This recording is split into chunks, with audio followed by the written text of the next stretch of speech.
Drama ini menceritakan kisah pemuda kaya raya yang menyewa seorang wanita untuk menjadi pelayannya. Pria itu selalu mengingatkan supaya sang wanita tidak terpesona kepadanya, tapi akhirnya justru dia sendiri yang jatuh cinta dan terus membuntuti sang wanita. Judul drama ini adalah Cute Bodyguard.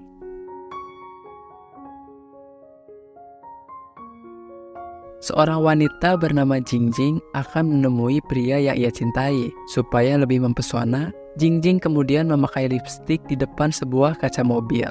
Ternyata, di dalamnya berisi seorang laki-laki yang mau keluar tapi terhalang oleh Jingjing. Akhirnya, mobil itu langsung bergerak maju. Seorang laki-laki kemudian muncul. Dia adalah Gurong, pewaris tunggal perusahaan keluarganya. Setelah Gurong keluar dari mobil, beberapa wanita yang sedang berlari tidak sengaja menyenggolnya, sehingga ia terjatuh ke arah Jingjing. Awalnya semua baik-baik saja, tapi kejadian itu membuat benang pakaian Jingjing menyangkut di tubuh Gurong yang membuatnya berteriak-teriak. Gurong mengabaikan Jingjing dan terus berjalan karena tidak peduli. Jingjing kemudian mengejar Gurong sambil marah-marah. Sudah seperti itu, Gurong tetap tidak peduli. Karena pakaiannya rusak, Jingjing jadi malu menemui pujaan hatinya. Ia pun memilih bersembunyi. Sebagai gantinya, Jingjing membeli sebuah buku yang baru diterbitkan oleh pujaan hatinya itu.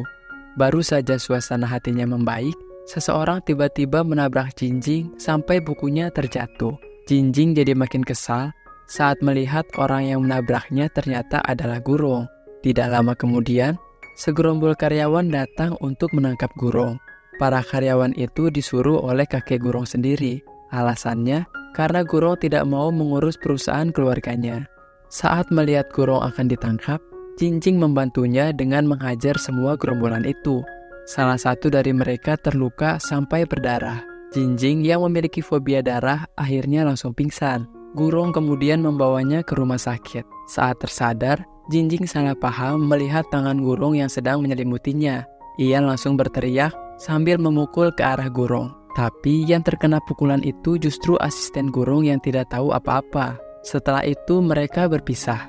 Gurong berdiskusi dengan asistennya mengenai Jingjing lalu berencana untuk menyewa dia sebagai pengawal. Karena menurutnya bela diri Jingjing lumayan mantap. Selain itu, diketahui bahwa Gurong memiliki fobia sentuhan. Tapi anehnya, saat ia memegang Jingjing tidak terjadi apa-apa pada tubuhnya. Keesokan harinya, mereka melakukan perjalanan ke rumah Jingjing. Daerah itu dekat sebuah pasar yang ramai dan berantakan. Kaki Gurong hampir terkena siraman air, ditambah lagi dengan pemandangan jemuran pakaian dalam. Sepanjang jalan, asistennya terus berkata-kata seolah dirinya bijak sambil memperlihatkan bingkisan. Tapi kenyataannya, saat tiba di rumah Jingjing, mereka berdua langsung diusir. Kebetulan di sana, sudah ada anak buah kakek Gurong yang siap menangkapnya. Terpaksa, Gurong pun menyelinap ke rumah Jingjing untuk bersembunyi. Saat itu, Jingjing yang sedang keramas meminta ibunya menyiramkan air. Jingjing mengira kalau Gurong adalah ibunya. Mau tidak mau, Gurong pun membantu Jingjing supaya tidak ketahuan. Setelah selesai keramas, Jingjing terkejut melihat Gurong ada di sana, sampai akhirnya ia terpeleset. Orang tua Jingjing kemudian muncul. Mereka lebih kaget lagi melihat pemandangan di depannya. Jingjing dan ayahnya terus mengata-ngatai Gurong. Ibu Jingjing meminta penjelasan mengapa ia datang ke rumahnya. Gurong berkata terus terang mau menyewa Jingjing sebagai pengawal pribadi. Ia bersedia membayar mahal, bahkan langsung bayar di muka jika diperlukan. Ayah Jingjing kurang setuju karena Jingjing seorang perempuan. Gurong tahu kalau orang tua Jingjing mungkin akan khawatir. Ia lalu berkata tidak masalah jika Gurong sendiri yang pindah ke rumah itu. Jingjing langsung kaget dan meminta ibunya untuk menolak tawaran Gurong.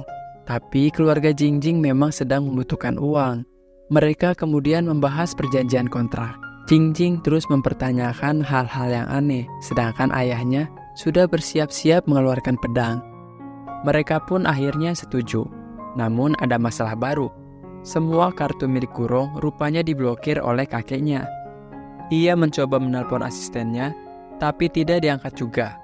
Melihat Gurong kebingungan, Jingjing dengan puas mempersilahkan Gurong untuk keluar dari rumahnya. Namun, Gurong tidak kehabisan akal. Ia memberikan jam tangannya sebagai jaminan. Harga jam tangan itu sangat mahal. Kelakuan orang tua Jingjing yang norak membuatnya jadi sangat malu. Gurong akhirnya resmi tinggal di rumah Jingjing. Kebetulan saat itu hari sudah malam. Mau tidak mau, Jingjing mulai melayani Gurong. Ia menyiapkan sikat gigi baru. Gurong kebingungan karena odolnya sudah habis. Jingjing lalu menunjukkan rahasia menggunakan odol yang hemat. Ia menggulung-gulung pasta gigi itu sampai odolnya keluar. Gurong hanya bisa menghela napas karena baru pertama kali melihat hal seperti itu. Meski begitu, ia tetap mencoba trik yang dilakukan oleh Jingjing. Tapi sayangnya, ia masih belum mahir. Jingjing pun mencoba membantu Gurong. Namun hal itu malah membuat odolnya terpental ke kaca. Ia kemudian mengambil odol itu dan memberikannya pada Gurong. Seketika, Gurong langsung kehilangan mood menggosok gigi. Esok harinya, Gurong mengajak Jingjing untuk mengambil sejumlah uang. Tempat itu cukup jauh, sehingga mereka harus naik bus. Gurong terpaksa memakai topeng supaya tidak dikenali anak buah kakeknya. Tapi karena topengnya sangat aneh, ia malah jadi perbincangan orang-orang di situ. Jingjing bahkan tidak bisa menahan malu sehingga menjauh dari Gurong. Tidak lama kemudian, Gurong menyerah lalu melepaskan topengnya. Setibanya di bank, Gurong menyuruh Jingjing untuk mengambil uangnya. Saldo ATM Gurong membuat Jingjing sangat kaget. Selama ini, ia bersikap jutek karena menganggap Gurong hanya pura-pura kaya. Jingjing yang masih tidak percaya, malah berpikir kalau Gurong adalah seorang penjahat. Ia melaporkan hal itu pada orang tuanya. Seketika, ayah Jingjing pun langsung murka, sedangkan ibunya tetap berusaha menenangkan mereka. Saat itu, Gurong sedang mengobrol dengan teman wanitanya. Jingjing dan ayahnya sudah bersiap-siap memberi pelajaran, tetapi keduanya saling melempar supaya maju lebih dulu. Secara tidak sengaja, mereka mendengar bahwa Gurong adalah pewaris tunggal perusahaan keluarga Gu. Tongkat untuk memukul Gurong akhirnya terjatuh. Jingjing dan orang tuanya ketahuan sedang mengintip. Ibu Jingjing langsung malu-malu, sedangkan Jingjing dan ayahnya pura-pura tersenyum karena bingung mau ngapain. Setelah kejadian itu, ayah dan ibu Jingjing semakin baik pada Gurong. Bahkan, ayah Jingjing rela mengangkut-ngangkut sofa supaya Gurong semakin nyaman di kamarnya. Hal ini dimanfaatkan Gurong untuk membalas kelakuan Jingjing. Ia mengetuk pintu kamar Jingjing dan terus memanggil namanya dengan alasan perlu air panas. Jingjing yang sudah capek mengangkat barang seharian menolaknya lalu berkata, mengapa Gurong repot-repot mengetuk pintu padahal ia bisa membuatnya sendiri. Akhirnya Gurong berteriak memanggil ibu Jingjing sehingga Jingjing mau bergerak. Jingjing kemudian membawakan air panas itu. Saat Gurong meminumnya, ia beralasan terlalu panas. Jingjing kemudian membawa lagi air yang baru. Kali ini, Gurong beralasan terlalu dingin. Jingjing pun jadi sangat jengkel. Ia membawa lagi air yang baru, lalu berkata airnya sudah diukur dengan termometer. Tujuannya, supaya Gurong berhenti membuat alasan. Keesokan harinya, pujaan hati Jingjing datang ke rumahnya. Dia bernama Hanran, seorang penulis buku yang sedang naik daun sekaligus senior Jingjing. Tiba-tiba saja perilaku Jingjing berubah total. Ia jadi sangat lembut sampai-sampai Gurong merasa jijik. Jingjing terlalu asik mengobrol sampai Gurong dicuekin. Tidak terima dengan kelakuan Jingjing, kali ini Gurong memasang speaker dan mic supaya bisa memanggil Jingjing terus-menerus. Kelakuan Gurong membuat Jingjing sangat kesal. Pada hari berikutnya, Gurong akan pergi ke sebuah museum seni. Ia membawa Jingjing untuk menemaninya. Nasib malang menimpa Jingjing. Secara tidak sengaja, ia menghancurkan sebuah patung yang sangat mahal. Pegawai di tempat itu langsung meminta Jingjing bertanggung jawab. Ditambah lagi, orang-orang mulai mengerumuni dia. Jingjing sangat kebingungan, sampai-sampai ia mau menangis. Gurong pun akhirnya menyelesaikan masalah itu dengan membeli patungnya. Setelah kejadian itu, Jingjing melayani Gurong dengan sangat baik karena merasa bersalah. Awalnya, Jingjing terharu melihat Gurong yang mau membantunya, tapi ternyata semua itu dianggap hutang oleh Gurong. Ia pun tidak jadi terharu dan sifatnya berubah lagi. Gurong kemudian menyuruh Jingjing untuk mengakui kesalahan sambil merekamnya. Sesampainya di rumah, Gurong terus menonton rekaman video itu sambil senyum-senyum. Tanpa ia sadari, dirinya mulai jatuh cinta pada Jingjing. Untuk membayar hutangnya, Jingjing mulai mencari cara untuk mendapatkan uang. Ia menipu Gurong dengan mengatakan kalau wajah Gurong sudah mulai kusam. Tujuannya untuk membawa Gurong ke salon ibunya. Di sana, Jingjing langsung melakukan perawatan untuk wajah Gurong. Ia berkata pada Gurong kalau dirinya beruntung mendapatkan diskon. Padahal, harga yang Jingjing berikan jauh lebih mahal dari harga aslinya. Gurong merasa ada yang aneh, lalu menemukan brosur harga yang dibuang Jingjing ke tong sampah. Setelah menyadari dirinya telah ditipu, Gurong memberi pelajaran pada Jingjing di rumahnya. Gurong menyuruh Jingjing untuk memijat tubuhnya. Selain itu, Gurong juga jadi sangat manja dan hanya mau makan jika disuapi oleh Jingjing. Ia sangat puas mengerjai Jingjing. Pada hari berikutnya, Jingjing kembali bertemu dengan Hanran. Kedekatan mereka berdua membuat Gurong jadi cemburu. Ia pun tidak tinggal diam. Saat Jingjing akan pergi bersama Hanran, Gurong langsung menyuruhnya membelikan kopi. Jingjing tidak berani menolak karena Gurong mengancam akan membocorkan masalah hutang sebelumnya. Mereka bertiga akhirnya sampai di rumah Jingjing. Di sana, Jingjing dan Hanran terus tertawa, sedangkan Gurong sendiri dicuekin. Karena sudah tidak tahan, Gurong langsung mengungkit masalah patung yang dirusak oleh Jingjing. Hal itu membuat Jingjing ketakutan, sehingga mulai memperhatikan Gurong lebih baik. Jingjing dan Hanran membuat janji untuk pergi jalan-jalan. Padahal Gurong tidak diajak, tapi ia malah ikut-ikutan pergi dan terus membuntuti Jingjing. Berbagai cara dilakukan Gurong untuk mengganggu keduanya. Jingjing berinisiatif untuk mengambil foto selfie dengan Hanran. Tiba-tiba, Gurong berjalan bolak-balik sehingga ia juga ikut terfoto. Jingjing sudah mulai kesal, tapi ia mencoba untuk berfoto lagi. Sesuai tebakan, Gurong mulai beraksi lagi dengan berjalan bolak-balik. Akhirnya Jingjing memutar otaknya. Ia menelpon sahabatnya untuk menemani Gurong supaya tidak mengganggu lagi. Saat itu, Jingjing mau naik sepeda dengan Hanran. Tapi sayang, usaha Jingjing gagal lagi karena ternyata baik Gurong maupun sahabatnya sama-sama tidak bisa naik sepeda. Akhirnya Jingjing terpaksa naik sepeda dengan Gurong. Malam harinya, Jingjing datang membawa buah-buahan. Tujuannya untuk meminta cuti karena mau berkencan dengan Hanran. Gurong berkata kalau dirinya sedang membaca buku, jadi tidak mau mengotori tangannya. Akhirnya Jingjing menawarkan apakah Gurong mau disuapi lagi. Jingjing benar-benar merendahkan harga dirinya. Tapi meski sudah begitu, Gurong selalu saja cari perkara. Ia mempertanyakan apakah tangan Jingjing sudah steril. Hal itu membuat Jingjing sangat jengkel. Demi rencana kencan dengan Hanran, ia harus tetap berpura-pura lembut. Gurong yang sudah tahu maksud kedatangan Jingjing, mengizinkan Jingjing untuk pergi. Awalnya, Jingjing merasa senang, tapi ekspresinya berubah lagi saat Gurong berkata kalau dirinya juga harus ikut. Mereka bertiga akan memulai perjalanan. Gurong mengingatkan Jingjing kalau dirinya adalah bos sehingga harus selalu diutamakan. Jingjing pun menjawab dengan nada yang lemas. Gurong yang tidak puas memintanya untuk menjawab lebih tulus lagi. Dalam perjalanan, Gurong melihat Jingjing tertidur dengan pulas. Ia diam-diam mengulurkan tangannya karena tidak tega melihat wajah Jingjing yang terombang-ambing. Mereka bertiga akhirnya sampai di hotel. Kebetulan, Hanran ada acara besok pagi. Jingjing pun berinisiatif untuk menyetrika bajunya. Perhatian Jingjing yang berlebihan membuat Gurong cemburu dan kesal. Saat Jingjing sedang menyetrika baju, Gurong datang ke kamarnya. Akibatnya, Jingjing sampai kelupaan sehingga baju itu malah gosong. Ia sangat panik karena takut membuat Hanran kecewa. Sepanjang hari, Jingjing terlihat lesu. Pikirannya terus tertuju pada baju Hanran yang gosong. Di sisi lain, Gurong bisa saja memanfaatkan momen ini untuk memisahkan Jingjing dengan Hanran. Tapi ia tidak melakukannya.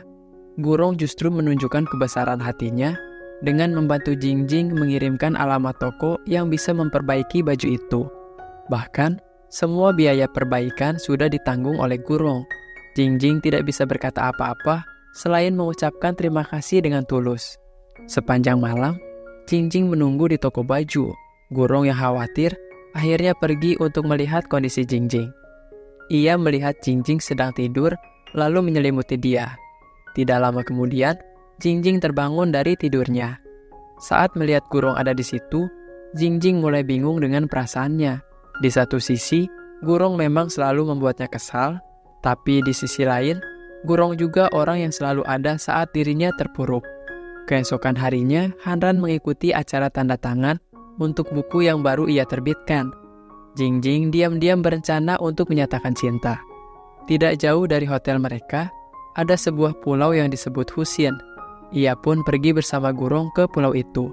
Sepanjang jalan, Gurong terus menatap ke arah Jingjing sehingga wanita itu merasa risih. Gurong bertanya mengapa Jingjing sangat ribet sampai harus membawa koper. Akhirnya Jingjing terus terang kalau dirinya mau menyatakan cinta.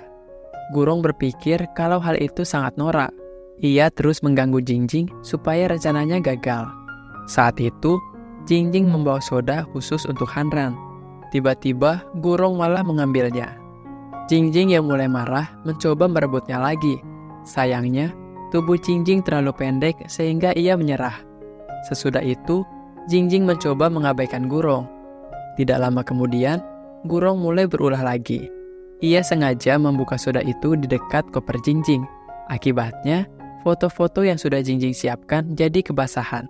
Gurong pun meyakinkan Jingjing kalau hari itu bukan hari yang baik untuk menyatakan cinta. Jingjing kemudian mengatakan kalau Gurong tidak mengerti cinta. Ia hanya pria yang memanfaatkan harta untuk mendekati wanita. Gara-gara hal itu, Gurong malah keceplosan kalau dirinya tidak pernah berpacaran. Alhasil dia sangat malu karena Jingjing mulai meledeknya. Anehnya lagi, Jingjing tidak sadar diri padahal ia juga tidak pernah berpacaran. Setelah hari sudah mulai sore, Jingjing menunggu Hanran untuk menyatakan cintanya. Ia menyusun banyak lilin menjadi sebuah bentuk love. Saat ia berdiri, kakinya malah terpleset. Untungnya, Gurong ada di depannya sehingga ia tidak terjatuh. Perasaan aneh mulai muncul lagi yang membuat Jingjing jadi salah tingkah. Setelah lama menunggu, Hanran tidak kunjung datang juga. Parahnya lagi, Jingjing sangat sial karena tenda yang ia dirikan ternyata dekat dengan sarang tawon. Ia dan Gurong langsung kabur saat tawon-tawon mulai mengejar mereka. Karena terlalu buru-buru, mereka berdua malah tidak sengaja saling berciuman. Ciuman itu adalah ciuman pertama mereka, baik untuk Gurong maupun Jingjing karena keduanya sama-sama tidak pernah berpacaran. Awalnya, Jingjing mau marah-marah lagi, tapi saat melihat kaki Gurong terluka, Jingjing jadi merasa kasihan. Sampai malam hari, Hanran masih belum datang juga. Gurong terus menatap ke arah Jingjing sambil bertanya dalam hati, mungkinkah ia benar-benar jatuh cinta pada wanita itu. Mereka berdua akhirnya terpaksa bermalam di sana karena sudah tidak ada kapal yang lewat. Tidak lama kemudian, Jingjing dan Gurong pun langsung ketiduran. Pagi harinya, Jingjing terkejut melihat Gurong berbaring di sampingnya.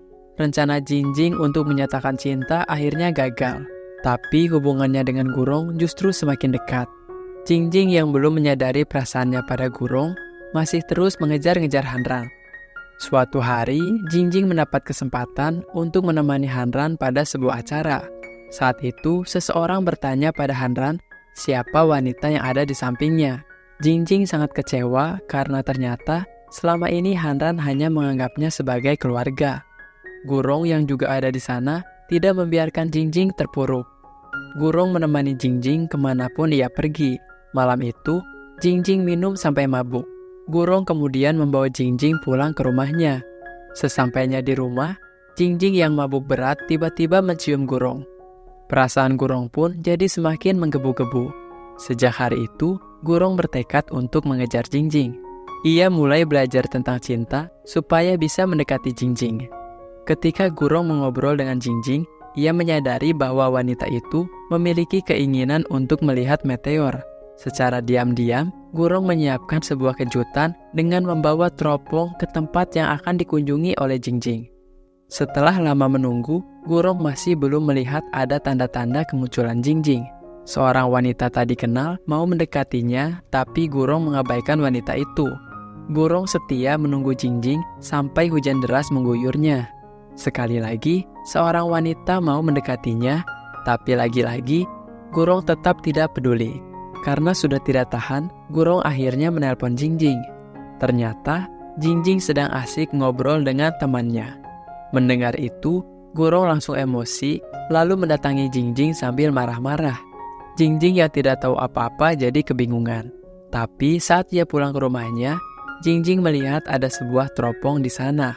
Ia akhirnya mengerti kalau Gurong diam-diam mau memberi kejutan. Jingjing terharu dengan perhatian Gurong yang besar. Pada hari berikutnya, Gurong bertemu dengan teman wanitanya. Seperti biasa, Jingjing ikut untuk mengawalnya. Kedekatan Gurong dengan temannya membuat Jingjing jadi cemburu. Ia akhirnya menyadari kalau dirinya juga sudah jatuh cinta pada Gurong. Jingjing kemudian membuka matanya.